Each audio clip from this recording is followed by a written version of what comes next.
आणि आता राज्यातील इतर काही महत्त्वाच्या घडामोडी।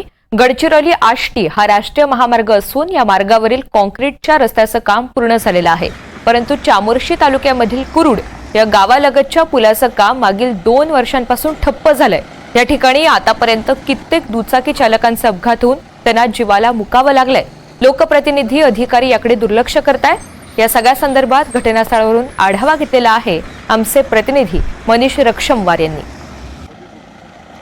आपण गडचिरोली चामोर्शी या राष्ट्रीय महामार्गावर आहोत। या महामार्गावर आष्टी आलापल्ली सुद्धा आहे आणि याच महामार्गाचे 1.5 ते 2 वर्षापासूनचे काम थांबरस्त्यावर आपण पाहू शकता। कुरुड या नदीवर आपण आहोत। या ठिकाणी कित्येक वर्षापासून या पुलाचे काम थांबरस्त्यावर आहे आणि याच मार्गाने आमदार खासदार सुद्धा जातात। याचाच बाजूने एक जुना पूल आहे व तो पूल सुद्धा धोकादायक आहे। त्याच धोकादायक पुलाने आताही वाहतूक सुरू आहे।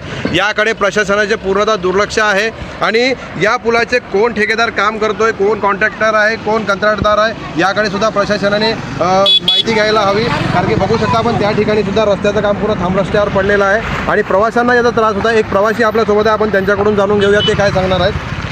किती वर्षापासून या कामाचं थांबलेलं आहे? या कामाचं 2 वर्षापासून रखडलेलं आहे आणि या रखडलेल्या कामामुळे बऱ्याच प्रवाशांना त्रास होत आहे आणि या त्रासामुळे मागील वर्षी याच ठिकाणी एक ॲक्सिडेंट पण झाला आहे, मोठा ॲक्सिडेंट, आणि एक जण म्हणजे मृत पण पावलेला आहे। इकडे अधिकारी लोक वगैरे येऊन बघत नाही का? नाही, कोणीच बघत नाही, कोणी देत नाही। ठेकेदाराचे वगैरे काम वगैरे सर्व